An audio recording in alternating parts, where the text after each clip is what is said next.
Bonne nouvelle pour la rentrée académique 2022-2023, l'École supérieure d'administration, d'économie, de journalisme et des métiers de l'audiovisuel ESAE vous ouvre les portes de ses différents sites. À Gbedjomende, à Bomé-Calavi, à Kpakpa et même à Parakou, l'université ESAE vous offre des bons d'études et des demi-bourses dans toutes ses filières en licence 1, 2 et 3. Et pour les 100 premières inscriptions en master 1 et 2, bénéficiez des demi-bourses. Nouveau bachelier, vous avez au moins la mention assez bien. Inscrivez-vous vite à ESAE et bénéficiez d'un bon de 50 000 francs CFA. Étudiants, étudiantes et nouveaux bacheliers, payez 200 000 francs CFA en sciences de gestion, sciences économiques, sciences juridiques et en administration des affaires en licence 1, 2 et 3 et 500 000 francs CFA en master 1 et 2, 250 000 francs CFA en administration générale, administration des finances, journalisme et métiers de l'audiovisuel en licence 1, 2 et 3 et 600 000 francs CFA en master 1 et 2. Alors, inscrivez-vous vite et profitez des offres exceptionnelles mais également d'un enseignement de qualité à l'université d'excellence ESAE. Infoline 90 93 65 21 ou le 98 98 14 00. ESAE, l'excellence à un nom. Bonjour à nouveau, chers amis internautes. Le quotidien béninois d'information générale et d'analyse, l'informateur titre en manchette ce matin, loi de finances 2023, fiscalité des entreprises, les nouvelles mesures à la loupe. Le directeur général des impôts organise ce mardi 24 janvier une séance de vulgarisation des nouvelles mesures fiscales au profit des grandes et moyennes entreprises. L'article à retrouver à la page 3. Toujours à la une de l'informateur de ce matin, insécurité dans les départements de l'Atlantique et du littoral, un réseau de cambrioleurs démantelé, un charlatan, 2 femmes et 2 autres individus dans les mailles de la police républicaine, nous renseigne le deuxième du titre à la une de l'informateur.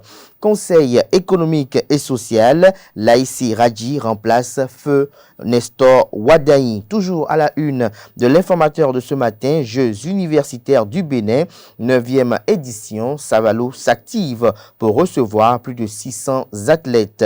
L'oreille droite de la une de ce matin de l'informateur vous invite à découvrir dans les colonnes de sa parution les productions journalistiques des étudiants en formation de journalisme à l'école supérieure d'administration, d'économie, de journalisme et des métiers de l'audiovisuel ESAE.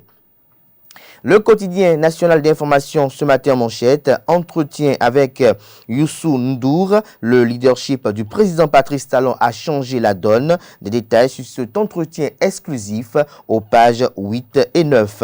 Toujours à la une de la parution du quotidien de service public ce mardi, 9e législature du Parlement, de réformes majeures prennent effet. Toujours à la une du quotidien national d'information de ce matin, législative de 2023, recours après les résultats. La société civile appelle à la retenue et à la sagesse. L'article à retrouver à la page 3 de la parution de ce matin du quotidien national d'information. Fraternité ce matin en manchette, gestion de la situation des non-élus et des candidats recalés. Difficile équation pour les démocrates. Toujours à la une du journal Fraternité de ce matin. Mission des parlementaires et développement du Bénin, les grosses attentes des étudiants de la 9e législature sont à retrouver à la page 2 de la parution de ce matin du journal qui a également pour titre à sa une ce matin, châtiment corporel dans les écoles privées, l'éducation au mépris de la loi. Le matinal ce matin en manchette parle de cafouillage sur la liste électorale lors des élections législatives de 2023. La NIP doit s'expliquer. Les 9e élections législatives de l'ère du renouveau démocratique sont désormais derrière les Béninois. Si le scrutin a été globalement organisé dans de bonnes conditions, il a cependant laissé dans le cœur de beaucoup d'électeurs un goût amer, ces derniers n'ayant pas retrouvé leur nom sur la liste électorale le jour du scrutin. Plus de 3 semaines après, la NIP n'a pas daigné apporter la moindre clarification sur cette anomalie, déplore le confrère ce matin. Toujours à la une du journal Le Matinal de ce matin, contentieux électorale dans la 10e circonscription électorale, Benoît Assouan-Degla, comme en 2019. Nous passons à présent au journal Matin Libre, mais avant... Découvrons un autre titre à la une de Le Matinal de ce matin, secteur de la santé. L'autorité de régulation du secteur de la santé, ARS, tient sa première session ordinaire de l'année 2023. Des détails sur cette assise à la page 2 de la parution de ce matin de Le Matinal. Matin Libre ce matin, manchette avec un scoop.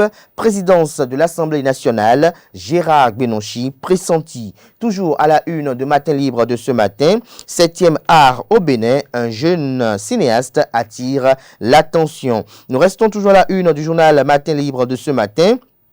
Menace sur la liberté de presse au Cameroun, un journaliste assassiné, la société civile hausse le ton.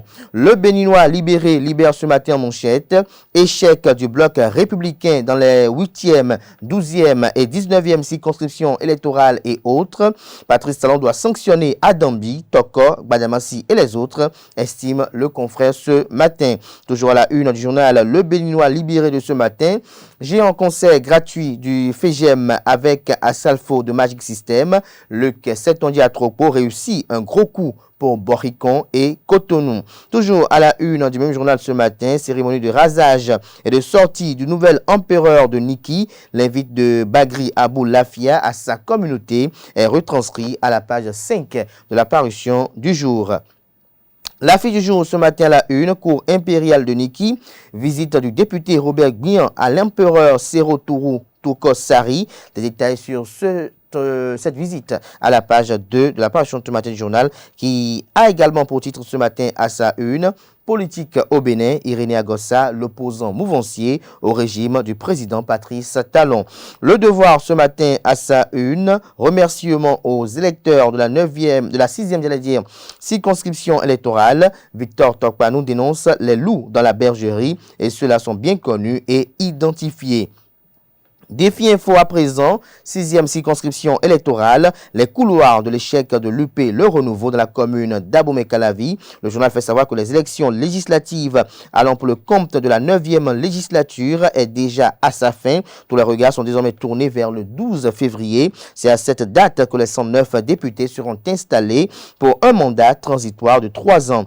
Mais à peine cette élection a connu son épilogue que les langues se délient sur les raisons qui ont soutenu la débâcle de ce parti dans la commune d'Abomey-Calavi. Les acteurs politiques de ce parti dans la commune pourraient mieux faire s'ils n'avaient pas choisi de s'éloigner de l'éthique en se préoccupant. Retrouvez la suite de l'article à la page 3 de sa parution de ce matin.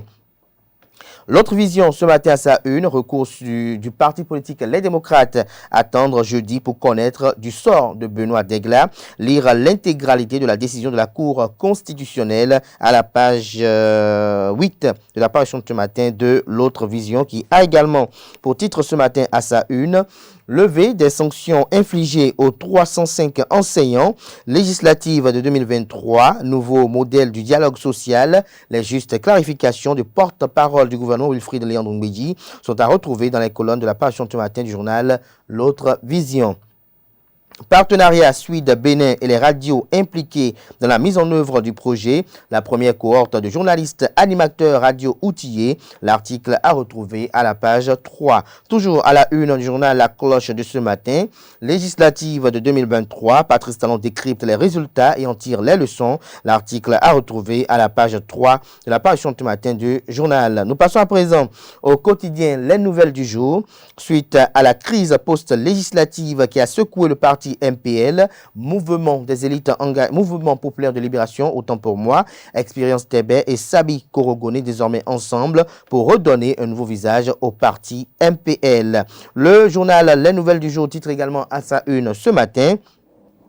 Suite à l'invitation de l'AMF UMOA, le FAGAS prend part à un colloque international à Abidjan dans le cadre du changement de dénomination du CRIP-MF. Ce sera tout pour la présentation de quelques titres parus ce jour dans les parutions, quelques parutions parues ce jour dans les kiosques au Bénin. J'arrive enfin.